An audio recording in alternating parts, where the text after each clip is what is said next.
కైంకర్యం కథానిక. రచన మల్లాది రామకృష్ణ శాస్త్రి. ప్రచురణ డిసెంబర్ 24, 1948. పత్రిక తెలుగు స్వతంత్ర వారపత్రిక. చదువుతున్నది పీసపాటి విజయసారథి. వెంకటస్వామి ఎన్నడో నా చిన్నతనంలో గోదావరి జిల్లా నుంచి మా ఊరు తమలపాకుల బేరానికి వచ్చాడు. క్రమంగా నోటి మంచితనాన, చేతి మంచితనాన అక్కడే స్థిరపడిపోయి మంచి ప్రయోజకుడై వ్యాపారం వచ్చినప్పటికన్నా చాలా భారీ ఎత్తున సాగించుతున్నాడు. అది పేరుకు కిళ్ళీ కొట్టే కానీ సబ్బులు, తలనూనెలు, ఆడవాళ్ల అల్లిక సూదులు, ఇలా ఒకటేమిటి చెప్పన్న పదార్థాలు దొరుకుతాయి.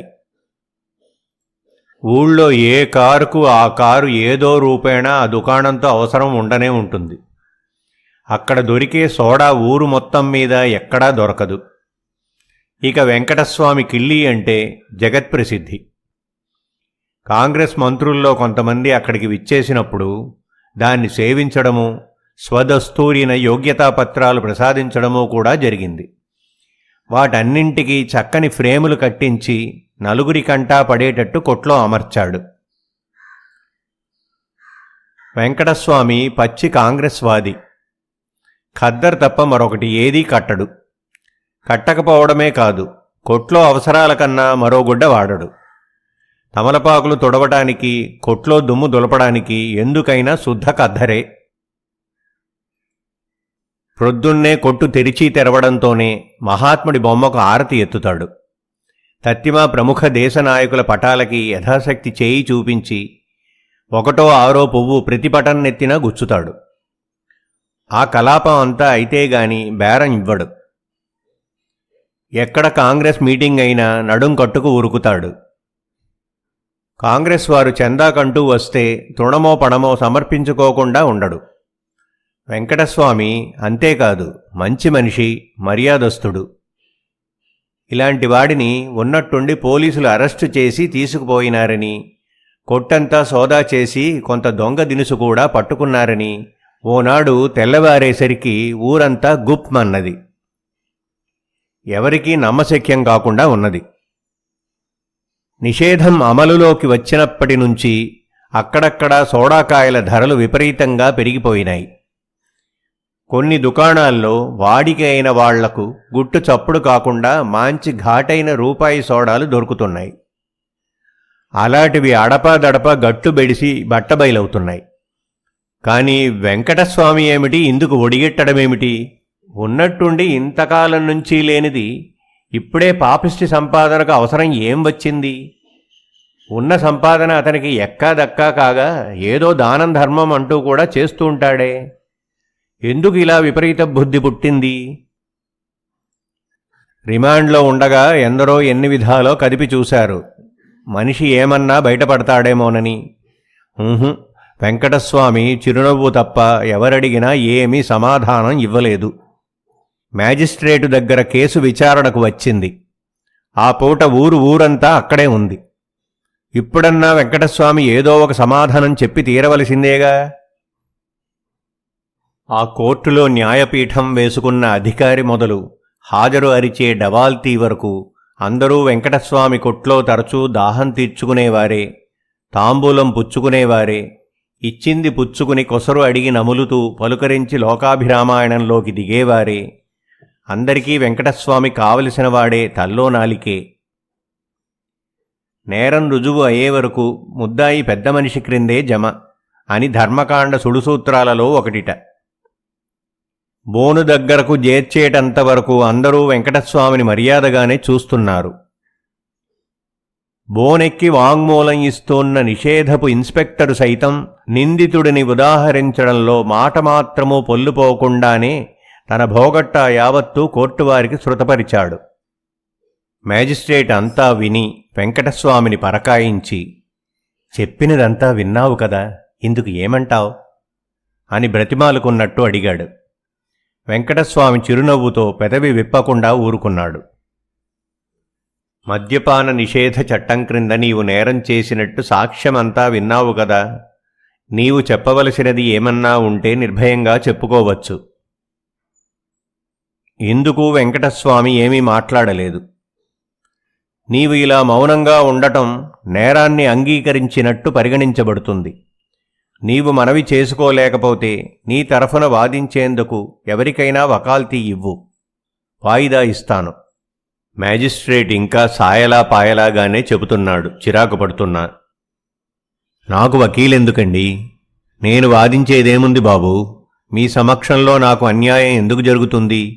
కేసు తప్సీళ్లన్నీ పరిశీలించి తప్పు రుజువైతే దండించండి. వెంకటస్వామి ఇలా అనేటప్పటికీ కోర్టు యావత్తూ ఒక్కుమ్ముడిగా తెప్పరిల్లింది. అందరికీ ఎందుచేతనో వల్లమాలిన ధైర్యం వచ్చింది.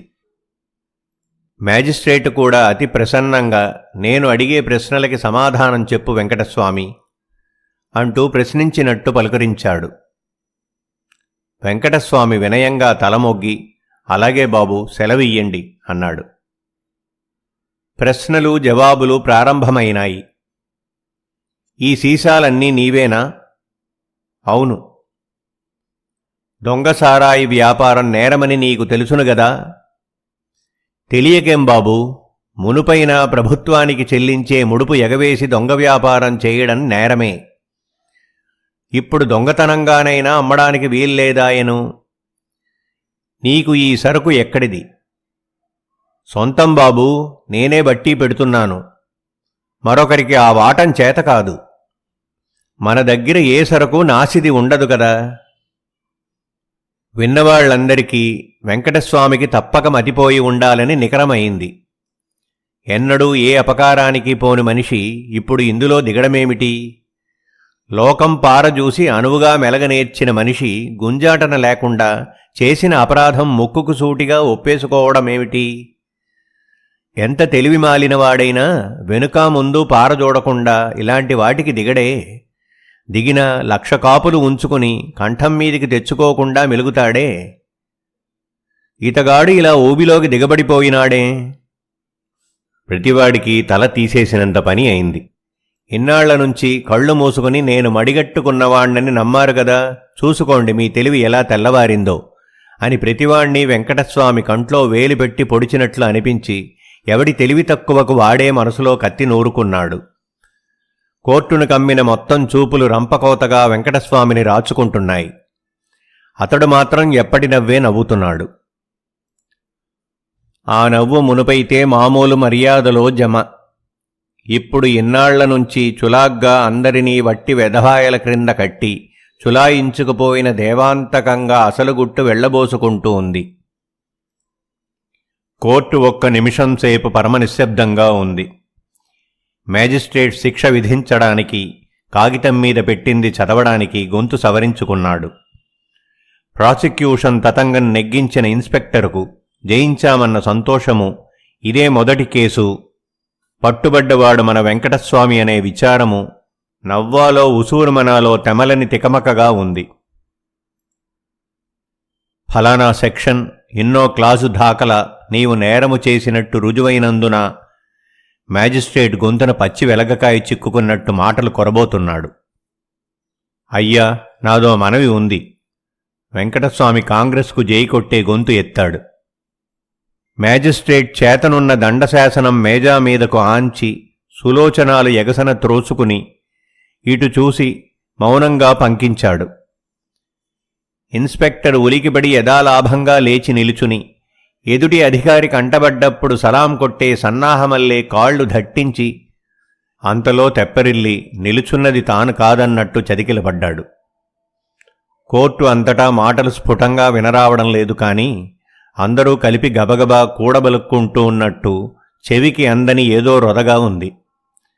వెంకటస్వామి మాటతో మళ్లీ మౌనం కమ్మేసుకున్నది. నేను చేసిన నేరమేమిటో సెలవిస్తారా? కోర్టు యావత్తూ ఆశ్చర్యపడ్డది. ఉన్నట్టు ఉండి అంతా అయిపోయిన తరువాత ఇప్పుడు అడ్డుపేచి గుప్పించాడే, ఈ తెలివి ముందరే ఏమైంది? చేసింది చాలక మళ్లీ ఓట్రిస్తావే? నువ్వు దొంగసారా అమ్మడం లేదు? మ్యాజిస్ట్రేట్ కుటుంబ కలహంలో పాల్గొంటూ ఉన్నట్టు గొంతు ఎత్తాడు.